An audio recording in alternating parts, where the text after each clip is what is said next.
Are we rolling? Okay.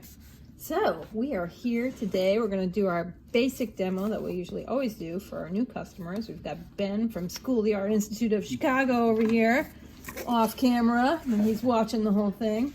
So we're a paint component system. That's what we call ourselves. We sell you the parts that normally go into a pre-made paint and let you do it yourself. So we make it easy for you to make your own paint. So we're going to start with our binder, acrylic 65, very high resin content, highest resin content on the market. This is how you decide how much paint you're going to make. You start with the binder, so this determines your volume. Then you take your pigment concentrate. These are called dispersions. We grind them here ourselves. When I say we, I mean Jody. He works very hard doing this. So we've got a bajillion different colors, lots of colors that are rare and extinct. We're pigment collectors. We take the dry powder, all pigment powders come as powder, and grind it with surfactant in our ball mill. So we grind it the old-fashioned way. So we're going to take our pigment concentrate, shake it up. We don't put any fillers or additives in this, so we keep it pure, which means you can get a little settling of the pigment contents. But because they're at their finest, they're great. Because they're at their finest grind, they're super strong. And a little bit goes a long way. So we're going to add just a little dose. They make between 8 and 16 times their volume, depending on the pigment. All pigments have different tinting strengths by nature.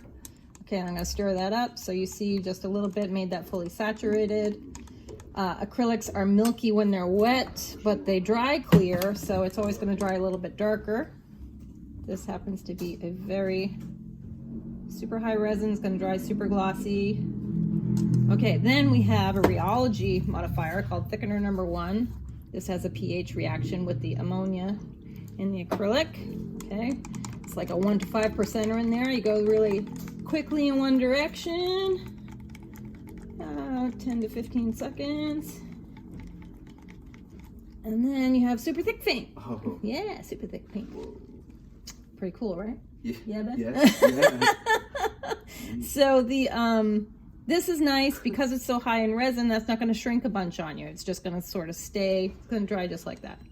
The thicker it is, longer it takes to dry, because you have to wait for all that water to evaporate out. But it's nice and stiff. It's going to hold peaks like that. So once you get it to nice and stiff, you don't really want to add more thickener. You can go overboard with the thickener where it gets like kind of solid on you. I just used all my acrylic. I'm going to scoop some back because I couldn't show you the other thickener. Okay, we'll add it. We have a second thickener called thickener number 2. This bottle is very messy. This is going to change the feeling of the paint, make it more honey-like, a little more draggy, kind of like tar gel. You can just kind of hear that. So that makes it kind of sticky. If I had more acrylic in here, I could show you how it really, you can pull it around, make strings. But I'm low on my acrylic flow right here. Oh, there it is. You do that kind of thing. Yeah.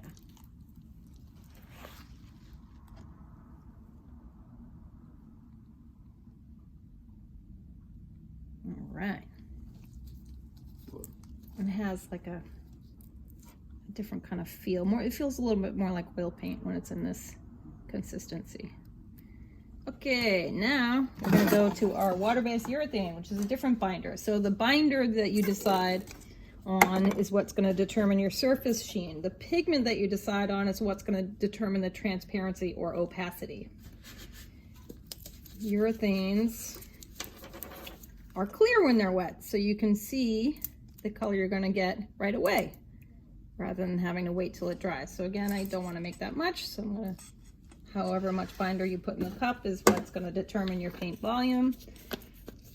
I'm going to use this Thioviolet, which we've been highlighting lately. This is one of our extinct pigments. When I say extinct, I mean that the dry powder has not been manufactured for a long time.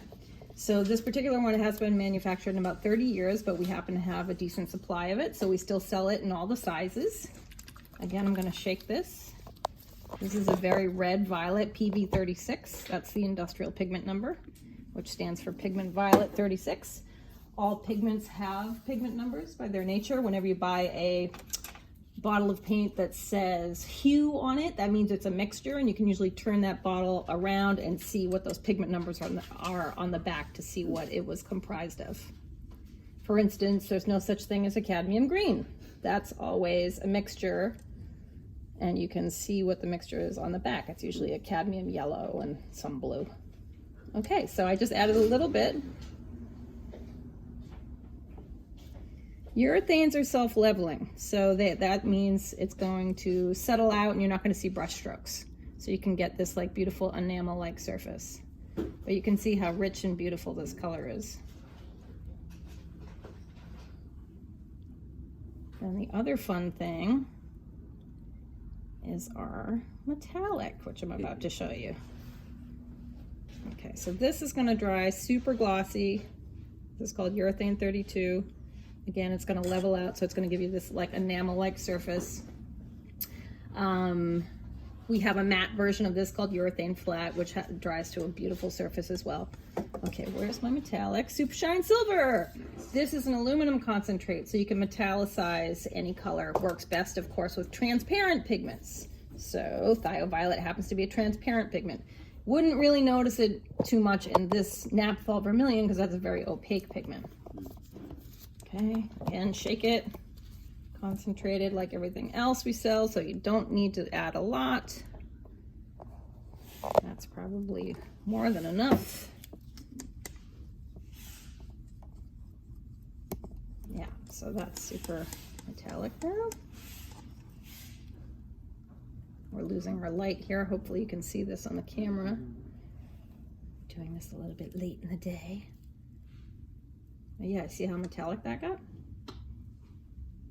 So because we're adding this all ourselves, I could have made that less metallic or more metallic.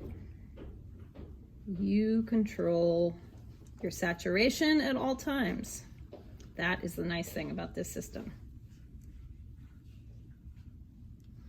And that is the very basic demo. Any questions, Ben? Good for now? Yeah. Okay, cool. So we'll stop for now, and I'll keep showing Ben some other stuff. Thanks, Marco.